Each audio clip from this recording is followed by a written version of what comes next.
Olá pessoal, aqui é o Velgas. Hoje é dia 7 de dezembro de 2024. A invasão de Putin na Ucrânia está em risco. Putin precisa de um cessar-fogo.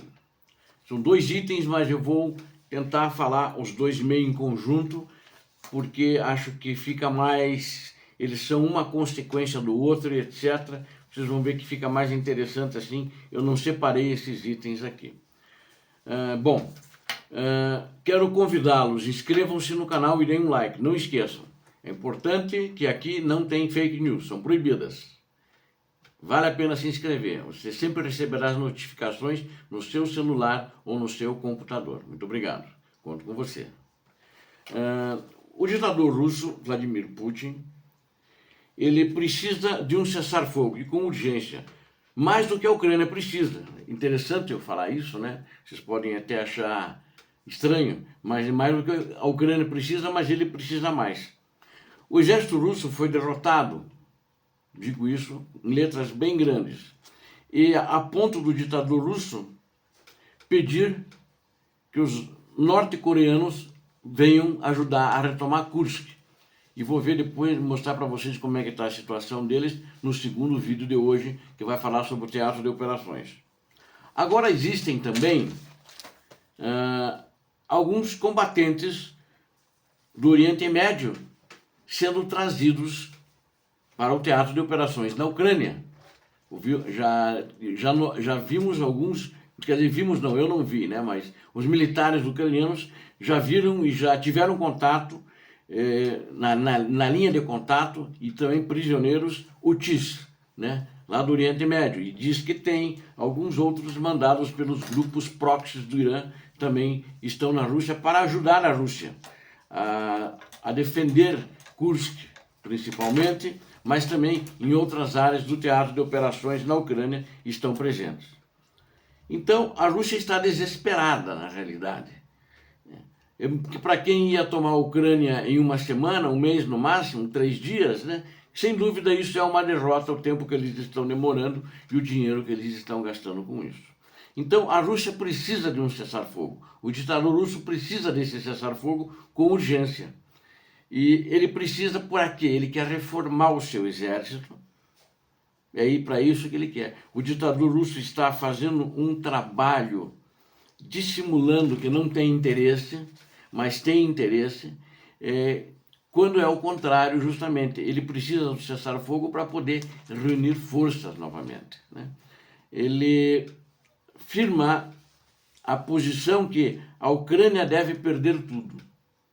Essa é a posição deles. Não quero negociação, eu vou para negociar se a Ucrânia entregar ainda a tudo aquilo que eu anexei na Constituição. Ele anexou num pedaço de papel que não vale nada e ainda quer que a Ucrânia entregue isso, né? Mas está massacrando, matando seus soldados nas linhas de frente no teatro de operações da Ucrânia. Putin tem que ser perdedor nessa guerra. Ele não pode ser ganhador nessa guerra. Para começar, essa tem que ser uma regra das negociações, na minha análise, né? É importante para iniciar as negociações, tem que haver uma decisão do Ocidente em conjunto com a Ucrânia, e que Putin deve perder as terras que ele anexou ilegalmente. Essa é a perda dele, porque aquilo não é dele. Ele violou todas as regras internacionais acertadas depois da Segunda Guerra Mundial, e que as fronteiras entre países determinadas naquele momento seriam respeitadas. Eu diria que no grande esquema, a Rússia vê que o ditador russo tem que desistir, o povo russo já vê isso, tem que desistir da guerra, mas eles têm que ver também, o povo russo, que ele tem que desistir do território ocupado na Ucrânia. Aquilo não pertence a ele e não pertence à Rússia.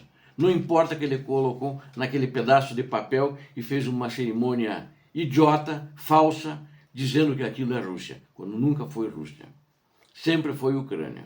Aliás, a Rússia foi Ucrânia. Assistam meu vídeo sobre história que eu fiz há um mês atrás, mais ou menos, vocês vão ver de onde surgiu a Rússia efetivamente. E isso é muito importante, né? A Europa e os Estados Unidos da América não devem ditar os termos do cessar-fogo, porque é um perigo, né? Já existe um plano do Trump agora, hoje, perdão, a partir de ontem que começou a circular, eu preciso digerir para entender. Mas eu digo o seguinte, nem os Estados Unidos da América e nem a Europa devem ditar os termos do acordo, para dar terras, alguma coisa assim. A Ucrânia que tem que dizer o que ela quer, o povo ucraniano tem que dizer o que ela quer. E o Zelensky sabe o que o povo ucraniano quer, que ele está defendendo a Ucrânia, porque o povo ucraniano quis defender a Ucrânia, o povo ucraniano não quis ser russo, não quis ser anexado à Rússia, como sonhava e imaginava o mentiroso ditador russo. Se os Estados Unidos da América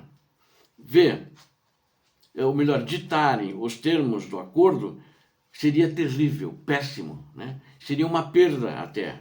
Os Estados Unidos da América devem conversar com o presidente Zelensky para ele dizer o que o povo ucraniano pode suportar, ou melhor, o que ele quer, o que ele aceita, o que o povo ucraniano aceita. Isso sim, e não ditar um plano feito num gabinete, seja por quem quer que seja, alguém que se diz entendido em geopolítica e quer a paz na Ucrânia. Rússia tem que perder tudo o que ela ocupou na Ucrânia. No que diz respeito aos resultados das negociações, a Crimeia é a mais importante terra ocupada, ou melhor, território ocupado pela Federação Russa, criminosamente, porque se a Rússia permanecer no controle total da Crimeia e continuar a usá-la como plataforma, ele vai querer continuar ditando normas no Mar Negro, inclusive afetando outros países, a navegação de outros países no Mar Negro, principalmente no norte do Mar Negro, e usar a Crimeia também pode, como ele já fez isso em outras oportunidades, para cortar rotas comerciais, inclusive em direção ao Mar de Azov, que é um mar que também ele é banhado pela Ucrânia, né? E isso aí também seria terrível se ele ficasse com a Crimeia. Ele não pode ficar com a Crimeia, tem que ser uma condição sine qua non. Eu disse contudo, eu quis focar na Crimeia, porque a Crimeia é importante. Então eu acho que quando o presidente e líder ucraniano Zelensky decidir, não deve ser os termos, tem que ser nos termos da Ucrânia. Então a negociação deve começar neste momento. Ele vai dizer o que o povo ucraniano aceita, né? E para começar a partir desse ponto, do que o povo ucraniano quer. E mesmo que está escrito na Constituição ucraniana que o presidente não pode ceder o território da Ucrânia para ninguém, para nenhum país, né? Existem diversas versões de plano de paz circulando aí, né? Como recuperar parte do Donbás, né? Mas recuperar a Crimeia, né? Existem várias outras versões circulando por aí, mas o fato é que o ditador russo não precisa de territórios da Ucrânia, embora que ele vai dizer isso em toda a negociação. O povo russo precisa fazer pressão para que a Rússia desista desses territórios, para que o ditador russo desista dos territórios, né? Ele hoje não fala com ninguém, ele tem na cabeça, ele tem o poder absoluto, né? Eu espero e vejo com preocupação essa questão do Ocidente querendo interferir e dizer como tem que ser o resultado da negociação, né? E o Ocidente tem que dizer claramente que a Rússia e seus dirigentes não podem ser recompensados por atos criminosos, por atos ilegais de invadir, quer seja a Ucrânia, invadir a Geórgia, que quando ele invadiu em 2008 a Geórgia, ele foi recompensado, porque não aconteceu nada, ele continuou no comércio internacional. Quando a invasão ucraniana, que de fato começou em 2014, ele foi recompensado, né? Ele ganhou inclusive parte da Ucrânia, passou a comercializar os produtos de aço, carvão da Ucrânia, ali da região de Donbás. Ele foi recompensado, né? Na época que aconteceu isso, Obama era o presidente, não fez nada, ficaram olhando, ficaram de blá, blá, blá, blá, né? Gente fraca, que não tomou posição, e por causa disso, na mente e também no exército, eles foram se fortalecendo e não acreditavam que houvesse uma reação, até como houve. Mas essa reação, na minha opinião, deveria ser mais forte, né? E eles sempre fazendo chantagem com o Ocidente. né? Então, isso aí não pode, isso é uma coisa odiosa que esse ditador e a Rússia fazem. Este é um ponto que é inaceitável. O Ocidente não pode aceitar que o tirano ditador acumule mais territórios e reforme seu exército. Porque é isso que ele quer ficar com os territórios, pegar mais territórios e reformar o exército para continuar em seus ataques através de fronteiras, né? Internacionais, que já são reconhecidas internacionalmente, onde ele vai fazer o que fez na Ucrânia, ou pode fazer em outros países, ou vai ter que querer voltar para a Ucrânia, continuar torturando, assassinando, estuprando, sequestrando crianças, entre outros crimes hediondos contra a humanidade que esse ditador faz, né? Isso não pode acontecer jamais de novo. Então, esse plano, seja cessar-fogo ou paz, tem que caminhar nesse sentido. E isso tem que ter um guarda-chuva, a Ucrânia tem que ter um guarda-chuva muito forte dos Estados Unidos da América, ela não pode se afastar. Porque o Putin quer uma negociação nos seus termos. E ele tem sido muito claro sobre isso, sobre seus termos, e a imprensa está divulgando isso bastante. Eu acho que as narrativas construídas nos últimos 10 dias, inclusive, por ele, né, e pelo Ocidente, né, Donald Trump e Vladimir Putin talvez tenham até conversado entre eles, né? E o Trump, pelo menos disse no começo, quando ele assumiu, né, ele tinha dito para o ditador russo desacelerar na Ucrânia e tinha dito para não exacerbar os combates. E está bastante claro que Putin demonstrou total desprezo pela posição de Trump. Acho que isso não foi bom para o Putin, né? E o Trump, segundo informações, não gostou, porque ele lançou aproximadamente uns 4 ataques de drones e mísseis contra a Ucrânia, violentos, com mortos e feridos. Já em seguida, depois, né, acho que no mesmo dia ou no dia seguinte, que ele conversou com Donald Trump. E a Ucrânia introduziu também forças norte-coreanas, né? Isso é uma outra, mostra além do desespero, ele quer recuperar rapidamente, não vai conseguir, e aí as forças russas têm perdas, continuam as perdas e continuam com avanços táticos insignificantes, sem nenhum valor estratégico, e continuam a conquistar territórios que não são importantes num avanço na guerra. O serviço de inteligência do Ocidente detectaram que existem pessoas enviadas para combater ao lado da Rússia do Oriente Médio agora. Ele recebeu de Kursk e agora tem do Oriente Médio também.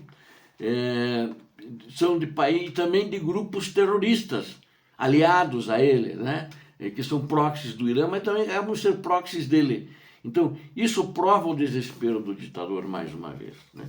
E não vai longe dessa maneira.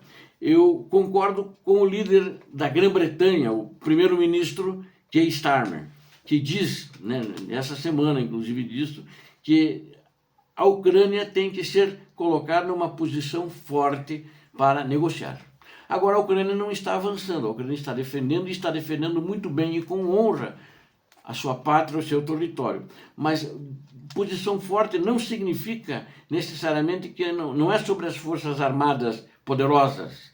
Estados Unidos e OTAN têm que concordar e, junto com a Ucrânia, dizer claramente, em alto e bom som, de uma maneira firme e uníssono, que não vão tolerar, isso é muito importante, que não vão tolerar Putin reorganizando e fortalecendo o seu exército, não vão tolerar isso, e que ele marche novamente contra a Ucrânia ou contra outros países, cruzando e ocupando fronteiras já estabelecidas e reconhecidas internacionalmente. Isso tem que deixar claro para o Putin. Só assim que deve se assinar um acordo, não antes disso. E que ele volte a atacar criminosamente qualquer que seja o país. E que dizer para ele também com firmeza que saia 100% da Ucrânia. Ele não pode ficar na Ucrânia. Ele tem que ir embora onde é a fronteira ocupada na Ucrânia, né? Isto não será tolerado, que eles não vão tolerar também. E que vão tomar medidas e vão agir com força e com firmeza. E mesmo tem que aproveitar porque agora a Rússia está fraca economicamente, né? E ele teve muitas baixas, está fraco militarmente. Pelo número de baixas, pelo número de perdas de material bélico, a Rússia está perdendo a guerra, está fragilizada. A Ucrânia continuará a ser apoiada contra a Rússia, tem que deixar isso claro. Se ele quiser continuar a guerra ou iniciar uma guerra novamente. O Ocidente deve ter uma política clara de apoio à Ucrânia. Tem que dizer ao Putin, na mesa de negociação, que estarão na Ucrânia, com a Ucrânia, o tempo que for necessário. Tem que dizer para ele na negociação, olhando nos olhos, sem medo, para derrotar a Rússia e expulsá-la da Ucrânia. Isso tem que ficar claro. Nestes mais de 10 anos de guerra, o Ocidente tem que tomar esta decisão. Não pode ficar vacilante como veio até agora. É muito importante que não aconteça uma divisão entre Ucrânia e os Estados Unidos da América. Eu vejo assim. Eles têm que continuar fortes e unidos, né? Até mais do que no governo anterior. Na nova administração Donald Trump, é importante que seja defendida as posições seguintes.